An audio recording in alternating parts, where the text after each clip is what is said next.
여러분, 오늘은 정말 충격적이고도 화가 나는 이야기 하나 들고 왔습니다. 여러분은 혹시 지난 10년 동안 매주 금요일마다 수십 대의 버스가 때를 지어 서울로 올라가는 장면을 보신 적 있습니까? 이게 무슨 군대 이동도 아니고요.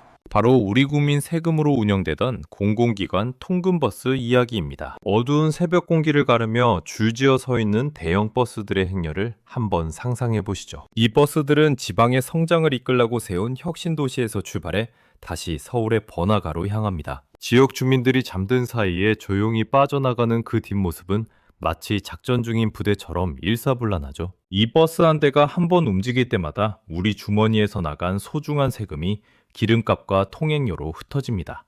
10년이라는 세월 동안 우리는 이 비정상적인 풍경을 마치 당연한 서비스처럼 지켜봐야만 했어요. 지방 소멸을 막기 위해 수조 원을 들여 도시를 만들었지만 정작 그 도시의 주인공들은 퇴근과 동시에 서울행 티켓을 끊었습니다. 강남의 화려한 불빛 아래로 돌아가는 그들의 마음속에 과연 지방정착이라는 단어가 단 한 번이라도 머물렀을지 의문이 듭니다. 매년 247억 원이라는 거액이 오직 한 방향, 즉 서울 거주자들의 편의를 위해 소모되었습니다. 지방 소멸을 막으라고 보냈더니 정작 본인들은 서울 강남으로 돌아가는 버스에 매년 247억 원이라는 청구서를 우리 앞에 내밀었습니다. 2026년 2월 21일이었죠. 당시 대통령이 공식 석상에서 아주 날선 발언을 쏟아냈습니다. 공공기관을 지방으로 옮겨놓고 정작 서울로 가는 버스를 지원해주는 것, 정책 효과를 완전히 무력화하는 일이라고 꼬집었죠. 대통령은 혁신도시가 공무원들의 일시적인 휴양지가 되어서는 안 된다고 강조했습니다. 이 단호한 말 한마디에 10년 넘게 멈추지 않고 달려온 버스의 시동이 마침내 꺼지기 시작했죠. 국토교통부는 대통령의 발언 직후 전국 공공기관에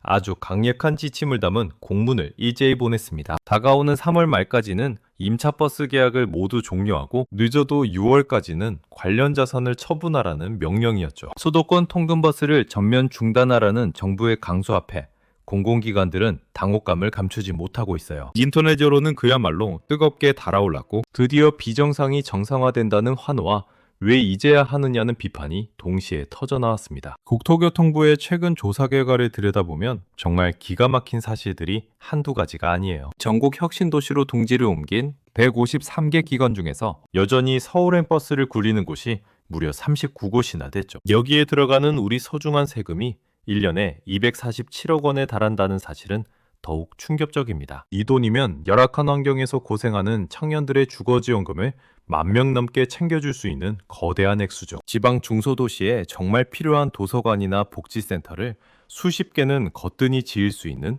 피 같은 돈이죠. 애초에 정부는 2013년 혁신도시를 처음 만들 때 통근버스 지원의 조건을 명확히 못 박았습니다. 이주 초기에 정착을 돕기 위한 한시적인 지원일 뿐이며 직원들이 정착하면 자연스럽게 종료한다고 약속했죠. 그런데 그 한시적이라는 말이 10년을 훌쩍 넘겨 지금까지 이어져 온 셈이에요. 초등학교에 입학한 아이가 대학생이 될 만큼 기나긴 시간 동안 정부는 충분한 호의를 베풀었습니다. 오랜 시간 혜택을 누리다 보니 이제는 그 특례를 당연한 권리로 착각하게 된 것이 아닌가 싶죠. 투자가 끊기고 도시가 활력을 잃어가는 악순환 속에서 진짜 뼈아픈 차별은 사무실 안쪽에서 벌어지고 있습니다. 혁신도시 활성화를 위해 채용된 지역 인재들은 서울로 가는 공짜 버스 혜택이 전혀 없죠. 그 청년들은 박봉을 쪼개어 자기 돈으로 월세를 내고 부족한 인프라 속에서도 꿋꿋하게 자리를 지키고 있습니다. 반면 서울에서 내려온 선배들은 국민 세금으로 운영되는 버스를 타고 매주 서울 집으로 돌아가죠. 같은 회사에서 같은 직급으로 일하는데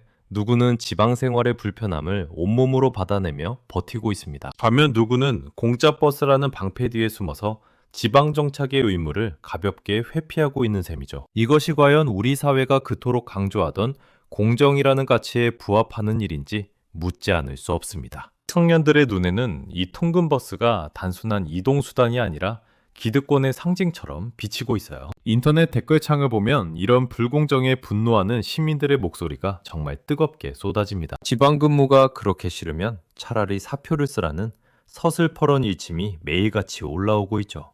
공공기관 취업은 수십 대 1의 바늘구멍 같은 경쟁률을 뚫어야만 들어갈 수 있는 아주 귀한 자리입니다. 지원자들 모두가 이 기관이 지방에 있다는 사실을 뻔히 알고 정당하게 지원해서 합격한 곳이죠. 막상 합격해서 들어오니 지방에서는 살기 싫다며 서울로 출퇴근하게 해달라는 건 앞뒤가 맞지 않습니다. 이건 노동자의 정당한 권리를 주장하는 것이 아니라 명백한 특혜를 유지해달라는 생떼에 가깝죠. 특히나 이 버스의 수혜자 대부분이 높은 연봉을 받는 고연차 직원들이라는 점은 우리를 더욱 씁쓸하게 만듭니다. 고통은 아래에서부터 감매하고 혜택은 위에서부터 누리는 이 구조가 10년 동안이나 방치되었던 것이죠. 노동조합은 정주 여건 개선이 먼저라고 주장하며 정부의 버스 중단 조치가 가혹하다고 항변하고 있습니다. 하지만 그들이 말하는 정주 여건이라는 것은 결국 사람이 그곳에 살아야만 만들어지는 결과물이죠. 불편함을 감수하고서라도 자리를 지키는 사람들이 늘어나야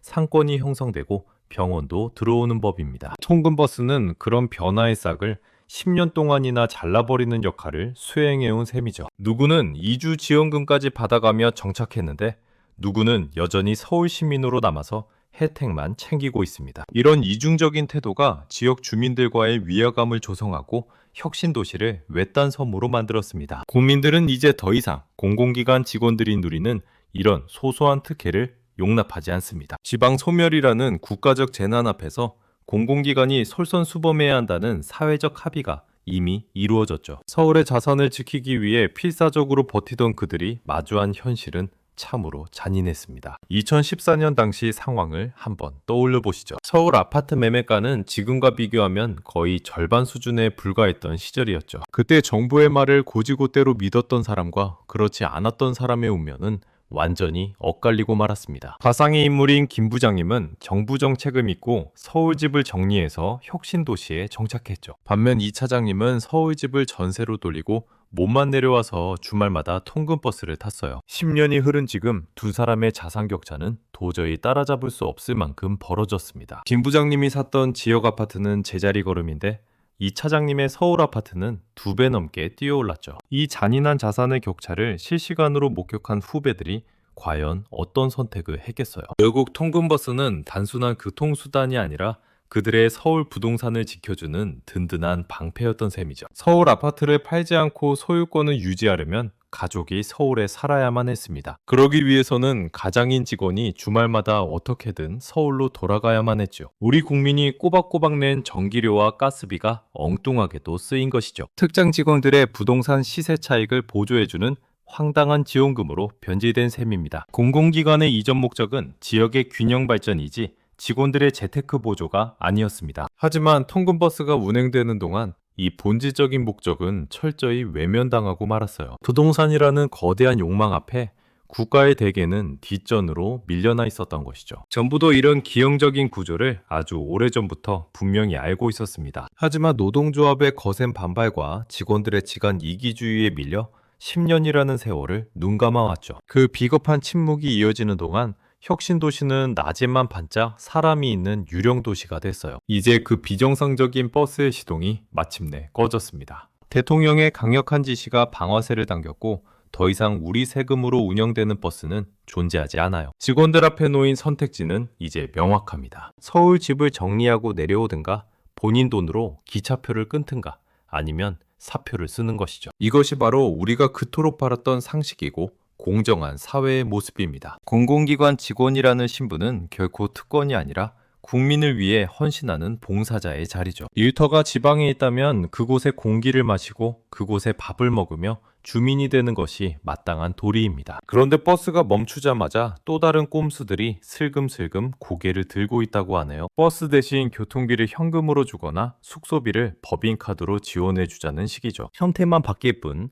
세금으로 서울 거주자의 편의를 봐주겠다는 본질은 하나도 변하지 않았습니다. 이건 지방 정착이 아니라 지방 출장을 세금으로 무한 지원하겠다는 꼴이죠. 여러분, 불편해야 방법을 찾습니다. 2022년 세종시 공무원 버스가 끊겼을 때도 다들 큰일 날 것처럼 말했지만 결국 그들은 적응했고 이사했습니다. 지금 검토되는 꼼수들은 바로 그 변화의 기회를 차단하려는 시도일 뿐이죠. 혁신도시 정책의 핵심은 결국 사람이 모여서 스스로 굴러가는 생태계를 만드는 데 있습니다. 10년이라는 유예기간은 결코 짧은 시간이 아니었음을 우리는 기억해야 합니다. 시간이 부족했던 게 아니라 처음부터 내려올 의지가 없었다고 보는 게 정확하죠. 이제는 우리 사회가 더 솔직해져야 할 때가 왔습니다. 더 이상 국민 세금으로 개인의 선택을 미루거나 보조해 줄 수는 없죠. 누군가는 서울의 화려함을 포기하기 싫을 수도 있습니다. 하지만 그것은 개인의 선택이며 그 비용 또한 본인이 부담하는 것이 시장의 원리입니다. 공공의 이익을 위해 설계된 도시가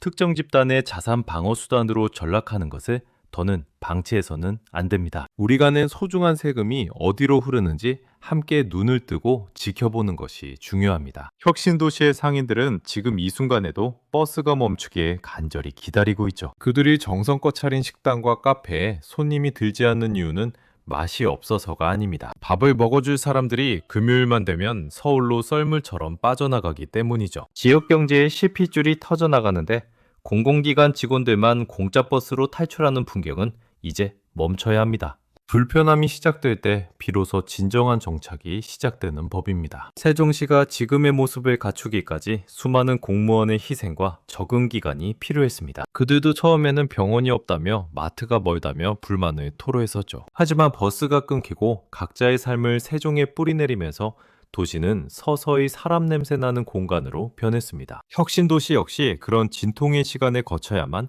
진정한 도시로 거듭날 수 있죠. 정부의 이번 결정이 일회성 쇼로 끝나지 않도록 우리가 계속 감시해야 합니다. 버스가 사라진 자리에 또 다른 이름의 수당이 생겨나지 않는지 꼼꼼히 따져봐야 하죠. 공공기관의 주인은 그곳에서 일하는 직원이 아니라 세금을 내는 국민이라는 사실을 잊어서는 안 됩니다. 그들이 지방의 주민이 되어 지역의 문제를 함께 고민할 때 비로소 국가 균형 발전의 꿈이 이루어질 수 있습니다. 국민 여러분의 날카로운 시선이 바로 우리 사회를 건강하게 만드는 가장 큰 힘입니다. 오늘 이 이야기가 여러분의 마음 한구석에 작은 울림과 경각심을 주었다면 좋겠네요. 잘못된 관행을 바로잡는 일은 언제나 고통스럽지만 그 열매는 우리 모두에게 돌아가기 마련입니다. 공공기관의 지방 이전이 허우 좋은 껍데기가 아니라 진정한 지역의 심장이 되게 간절히 바라봅니다. 앞으로도 저는 여러분의 소중한 세금이 낭비되는 곳은 없는지 낱낱이 파헤쳐 보겠습니다. 어렵고 복잡한 경제 이야기들을 듣기 편하게 정리해서 계속 들고 올게요. 오늘 전해드린 내용이 유익하셨다면 채널 구독과 좋아요 그리고